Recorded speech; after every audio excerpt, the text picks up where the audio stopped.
We're following up another video before we change the deck plates and put new snap rolls down below here. You can see them through there. And when we were doing this change, we started to notice there was a lot of wear in the change. You can see the difference with the new change. You see that gap right there? Old chains. And not only are the chains worn a lot, we were even seeing some that were literally broke. So we decided that we better be putting new guides. We started looking at our guides closer, and they're literally worn through. So a lot of wear in the guides as well. So we're putting new chains on and new guides on, and being we're doing all that work, we're going to change out the sprockets. So you will need some snap ring pliers to change the snap rings at the top. We have some anti-seize to put on there. And a nice long pry bar helps to get down into here to pry that open. And then what we do is we just put a little piece of metal in between here to hold it open. Like you see here, we'll just show you shortly. And these guides, if you look at them, when you get your new ones, you'll see that they don't quite look the same. You can see how much taller that is. And here's the original. You can see how far down it is. So when you get them, the new guides will have new hardware. So you'll have these new bolts that are taller. So it will work. We had a little bit of alignment issue with the holes not being 100% perfect, but so far they've all gone on. And again, here is a couple of the old ones. And we'll slip over here. Here's an old one sitting right here. You can see how close it is. And there's well over an inch difference in that gap right there. And you can see the same difference up in here. So hopefully this will help us out as well when we're out in the fields. There it goes. And we'll try taking the snap ring off.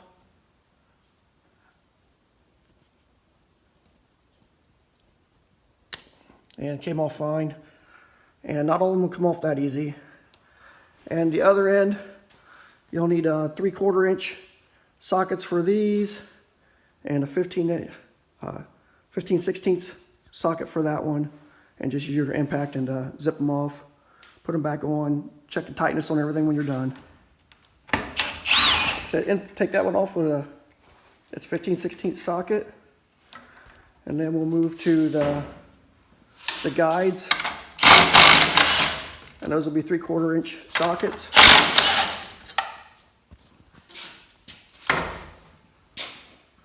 And then we'll take the snap ring out.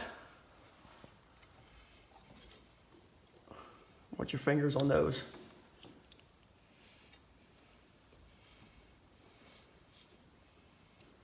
And don't shoot them across the room, it's a good day.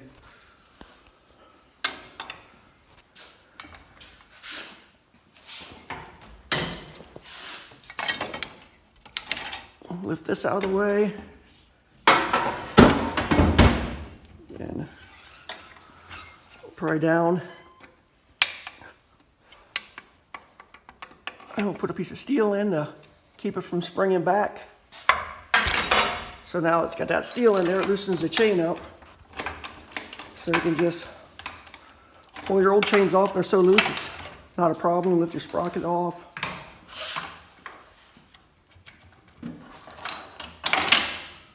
Sometimes we have to use a pry bar to get that one up. One of them we actually had to use a puller.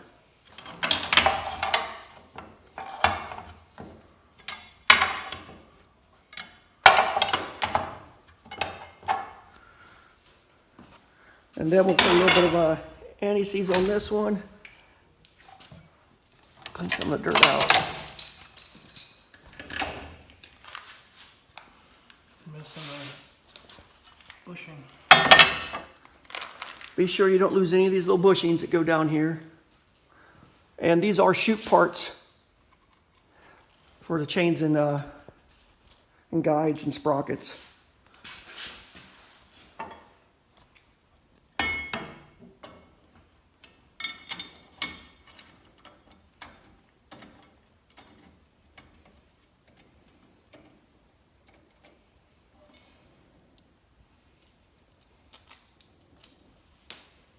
And we found with some of these Shoup guides that the holes don't line up perfect.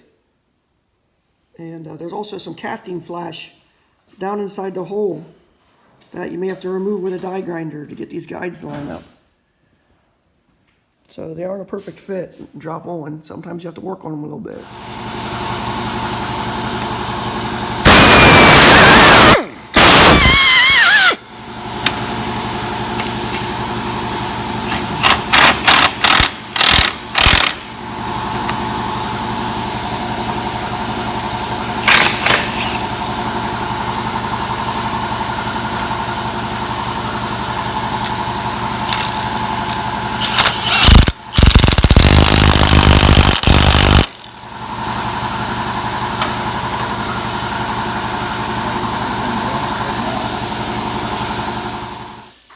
We had so much trouble with these holes lining up, I went ahead and I'm just going to grind all of them.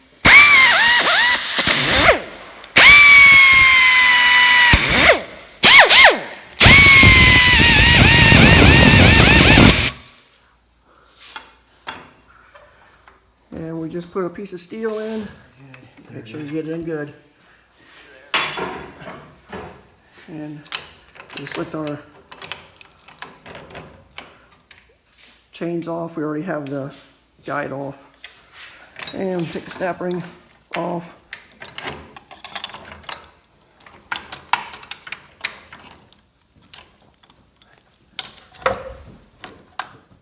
And get your snap ring pliers on. Hopefully I don't shoot it across the room. I made it look easy. Some don't come off that nice.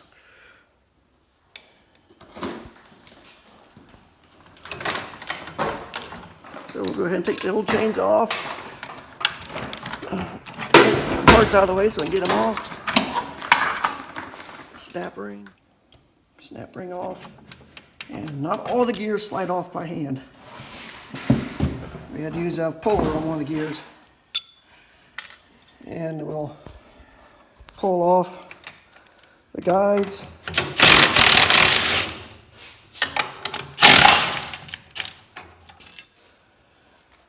And we've got the sprocket off on that end.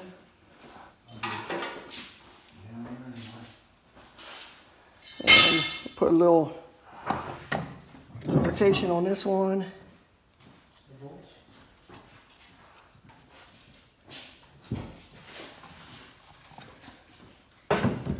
And we've been keeping sockets in between just to double check our space. 1 inch and 15/16. We've got the sprocket on that end. This end we have to slide the sprocket on as we put the chain on. And the snap ring's right there ready to go. So these guides have been a little bit of a pain. And the holes aren't 100% perfect.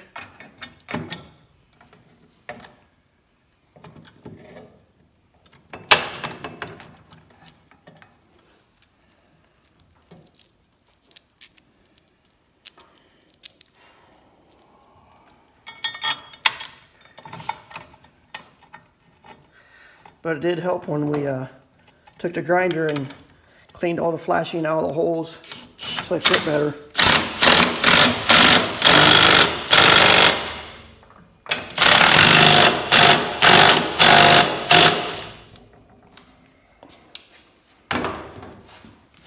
And we'll put the chain on.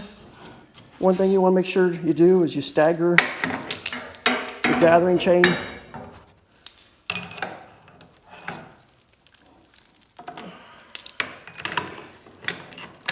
And the other thing you want to do is make sure you have your orientation right for the gathering chain.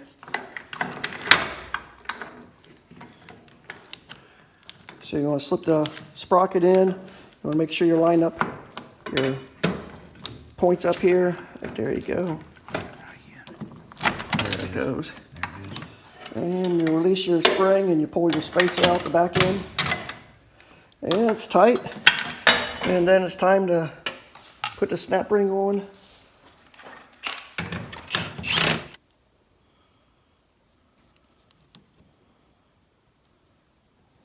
It's nice when you have a good pair of snap ring pliers. Otherwise those can be a pain. And we can go ahead and just take the next ones off and get ready to knock that one off.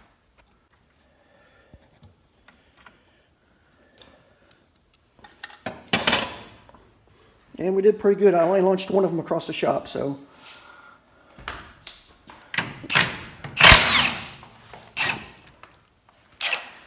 And we're on, knocked off the bolt here.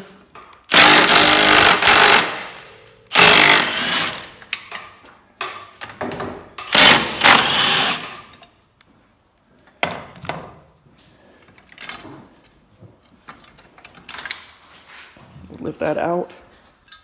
And then the chain's so loose, we can just pull it out and drop this in. And then you can lift the chain off, sprocket. If it comes loose okay for you, slide the other end off.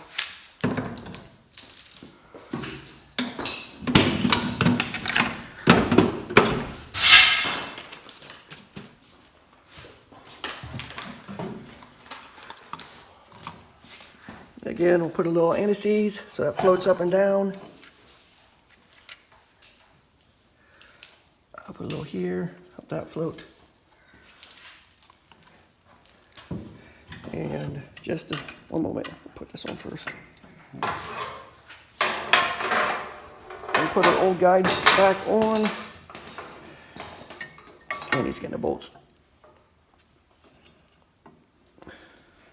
There's a new guide on there.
And this last one, we've got one of the little brackets that holds the snoot on. It's a little bit in the way. Got a corner. Underneath the bolt. And then you just want to give it a little bit extra here. Pick up on it so I can get my chain. And then we'll slip this in.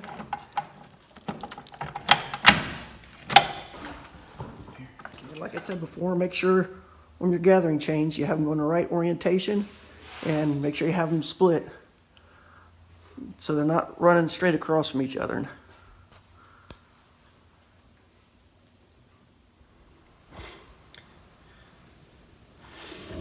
And while you're at changing your snapping rolls and everything apart, it's a good time to grease your bearing gearboxes for your clutches for underneath.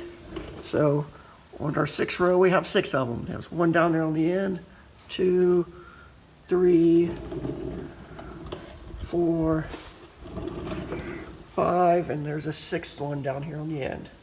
So don't forget to grease these guys up. You see the grease zerks there.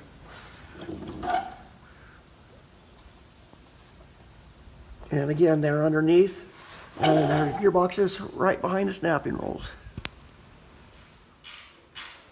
Yeah, Here's our you wouldn't need all that. leftover steel.